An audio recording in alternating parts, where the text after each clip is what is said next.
Hi friends, welcome to my channel. AP మహిళలకు పథకాల వరాల జల్లును అయితే కనుక ప్రకటించడం జరిగింది. ఏపీలో కూటమి అయితే కనుక అధికారంలోకి అయితే వచ్చింది. సో టీడీపీ, జనసేన, బీజేపీ 3 కూటమిగా అయితే ఏర్పడడం జరిగింది. అందులో భాగంగానే మనకు ఈ నెల 9వ తేదీన అంటే మనకు జూన్ 9వ తేదీన సీఎంగా అయితే కనుక చంద్రబాబు నాయుడు గారు ప్రమాణ స్వీకారం చేయనున్నారు. ఇక మనకు ఏపీలో వివిధ సంక్షేమ పథకాలు అయితే కనుక ప్రారంభించబోతున్నారు. అందులో భాగంగా మహిళలకు, రైతులకు, తల్లులకు, విద్యార్థులకు అయితే కనుక వివిధ కొత్త పథకాలను అయితే కనుక ప్రారంభించడం జరుగుతోంది. సో ఏ పథకాలు ప్రారంభించబోతున్నారు, దానికి సంబంధించిన పూర్తి ఇన్ఫర్మేషన్ అనేది వీడియోలో అయితే తెలుసుకుందాము. వీడియోని అయితే స్కిప్ చేయకుండా చివరి వరకు చూడండి. వీడియోలోని ఇన్ఫర్మేషన్ నచ్చినట్లయితే ఛానల్ని సబ్స్క్రైబ్ చేసుకోండి. వీడియో యూస్ఫుల్ అనిపిస్తే మీ ఫ్రెండ్స్ అండ్ ఫ్యామిలీ మెంబర్స్కి మన వీడియోస్ని అయితే షేర్ చేసి నాకు సపోర్ట్ చేయండి. చాలామంది వీడియోస్ చూస్తున్నారు కానీ లైక్ చేయట్లేదు. మీరు ఎన్ని లైక్స్ చేస్తే నాకు అంత సపోర్టివ్గా ఉంటుంది. వీడియో కూడా ఎక్కువ మందికి రీచ్ అవ్వడం జరుగుతుంది. వీడియో యూస్ఫుల్ అనిపిస్తే కనుక మీ ఫ్రెండ్స్ అండ్ ఫ్యామిలీ మెంబర్స్కి షేర్ అయితే చేయండి. ఇక లేట్ చేయకుండా టాపిక్లోకి అయితే వెళ్ళిపోదాము. సో ఏపీ రాష్ట్ర వ్యాప్తంగా ప్రస్తుతం కూటమి అయితే కనుక అధికారంలోకి అయితే వచ్చింది. ఇక జూన్ 9వ తేదీన అయితే కనుక సీఎంగా చంద్రబాబు నాయుడు గారు అయితే కనుక ప్రమాణ స్వీకారం అయితే చేయబోతున్నారు. ప్రమాణ స్వీకారం చేసిన వెంటనే మనకు ఏపీలో వివిధ సంక్షేమ పథకాలు అయితే కనుక ప్రారంభించడం జరుగుతుంది. సో మనకు మొత్తంగా ఈసారి చూసుకున్నట్లయితే 7 కొత్త పథకాలను అయితే కనుక ప్రారంభించబోతున్నారు. సో ఏ పథకాలు ఉండబోతున్నాయి అనేది అయితే తెలుసుకుందాము. ప్రమాణ స్వీకారం చేసిన వెంటనే మొదటి సంతకం అనేది అయితే కనుక నిరుద్యోగులకు సంబంధించి మెగా డిఎస్సి మీద అయితే కనుక సంతకం పెడతానని అయితే కనుక ఇదివరకు అయితే చెప్పడం జరిగిందనమాట. సో అందులో భాగంగానే మెగా డిఎస్సి మీద అయితే కనుక సంతకం పెడతారు. అంతేకాకుండా సంవత్సరానికి 4 లక్షల ఉద్యోగాలు చొప్పున వచ్చే 5 ఏళ్ళకు కలుపుకొని మొత్తంగా 20 లక్షల ఉద్యోగాలని కూడా కల్పిస్తామని అయితే కనుక హామీ అయితే ఇవ్వడం జరిగింది.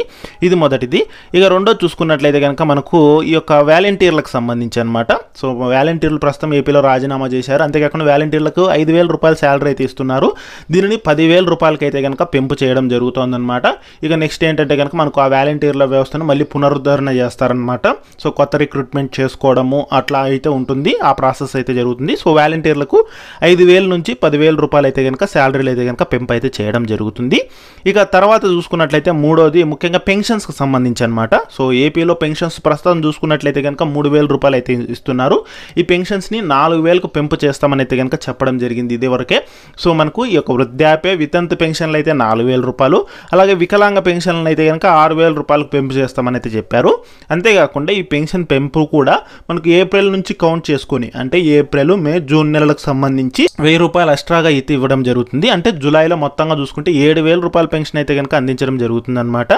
మనకు జూలైలోకి సంబంధించి 4,000, ఇక ఏప్రిల్, మే, జూన్ ఈ 3 నెలలకు సంబంధించి 1,000 రూపాయలు అనమాట. అట్లా మొత్తంగా జూలై 1వ తేదీన 7,000 రూపాయల పెన్షన్ అయితే కనుక అందించడం అయితే జరుగుతుంది.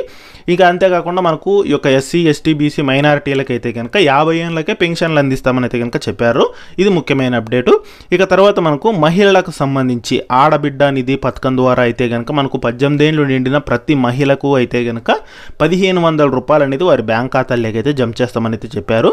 సో మనకు ఆడబిడ్డ నిధి పథకం ద్వారా 18 ఏళ్ళు నిండిన వాళ్ళందరికీ అయితే కనుక 1,500 రూపాయలు అనేది వారి బ్యాంక్ ఖాతాల్లోకి అయితే జమ చేస్తామని అయితే కనుక చెప్పడం జరిగింది.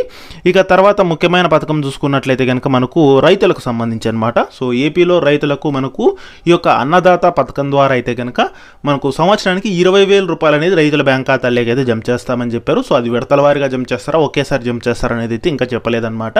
అంటే ఇంతకుముందు వైఎస్ఆర్ రైతు భరోసా పథకం ఏ విధంగా ఉండిందో అదే విధంగా మనకి ఈ యొక్క అన్నదాత పథకం ద్వారా సంవత్సరానికి 20,000 రూపాయలు అనేది అయితే కనుక రైతులకు జమ అయితే చేయడం జరుగుతుంది.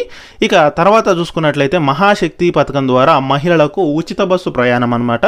అంటే మనకు ఈ యొక్క తెలంగాణలోను, కర్ణాటకలోను ఏ విధంగా అయితే కనుక మహిళలకు ఉచిత బస్సు ప్రయాణం పథకం ఉందో అదేవిధంగా మహిళలకు ఏపీలో కూడా ఉచిత బస్సు ప్రయాణం పథకాన్ని అయితే కనుక మనకు అనౌన్స్మెంట్ అయితే చేయడం జరిగింది. ఇక తర్వాత పథకం చూసుకున్నట్లయితే కనుక మనకు ఈ యొక్క తల్లులకు, విద్యార్థులకు సంబంధించి అనమాట. సో తల్లికి వందనం పేరుతో అయితే కనుక స్కూల్కు వెళ్ళే ప్రతి విద్యార్థికి అయితే కనుక 15,000 రూపాయల చొప్పున సంవత్సరానికి అయితే జమ చేయడం జరుగుతుంది. అంటే ఇదివరకు అమ్మఒడి పథకం ద్వారా మనకు ఏ విధంగా డబ్బులు జమ చేసేవారో అదేవిధంగా మనకు ఏపీలో ఇప్పుడు ఈ యొక్క తల్లికి వందనం పేరుతో అయితే కనుక 15,000 రూపాయలు ఇంట్లో ఎంతమంది అని వండుకొని ఒక్కొక్క విద్యార్థికి 15,000 రూపాయల చొప్పున జమ చేస్తామని అయితే కనుక చెప్పడం జరిగింది.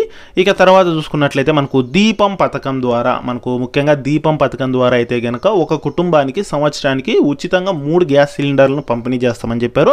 అవసరమైతే 4వ సిలిండర్ను కూడా అయితే కనుక పంపిణీ అయితే చేయడం జరుగుతుందని కూడా చెప్పారు ఇదివరకు అయితే కనుక.